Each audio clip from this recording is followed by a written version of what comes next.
Okay. Yan naman, so bago kong gibo na tato. Tigpunan ko pala yun yung hanya mask. Kaso na white fish tulos. Sa hanya mask, tapos Ramadan. Yan sa mga inisdi ka tapos ko project. Initig sunod ko naman sa white fish. Balik ka na. Habang day pa lang dalang ka sa Taiwan. Bere ka mana. Ay, wala. Tapos Speed na no.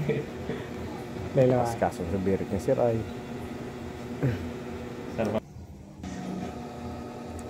Ayan na. Slow mo lang para may lumas. So, pinalosan kang koi fish. Ayan. 11 hours kinitigibo. Sige pa. Rolawin. Sagad pa. Bere ka kilit ang braso mo. Kamang pala yung luway yan sir. Birik lang kidikit. Boleh dimunsag yung kutsi. So bakal po tidak. Ito ba? Bagal mo voice over sa gilid kinam po. Ano na so katapusan ka. O yan papila pa sa nadyan yan ako fish nagbabarakbak pa. Nagpulihid na ning duwa. Tapos ni sa bago kong gibo naman na goldfish tapos ikos Lele. na may logo kita Ogama.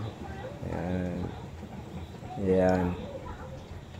Ang gabot man ining 10 hours. 10 hours? Good. 10 hours. Ayan. Tapos manggiraray si project ko kay sir bago siya magbalik sa Taiwan. Sige, bere. Good for session. Apat man na arts. Sarap lang ang balik. Labo-labo baga sa 10. Sige, pasir nila. Na putol-putol lang sa pagkagibuta. May mga tigi-schedule mga kitang iba. Bantikan Pero din. mas iba paano natapos manggiraray. Good. Ginibo ko inala ko yung rapura-rapo. May tigi-schedule ako dumaan. Kay madam naman ito sa side combat. Ginibo ko dumaan. I-upload ko naman sa masunod na video. Maribo ko din sa gilid-trampo. Yan. Salamat sa mga nagiling. Pa-like, pa-share, tapos pa-subscribe man sa mga solid na tropa dyan. Pa-support. Trust. Sa kapamilya. Nasa saindo na yan. Oops. Okay. Sulit-sulit. Mga pagtsambahan na tira man mga araw ko yan. Salamat.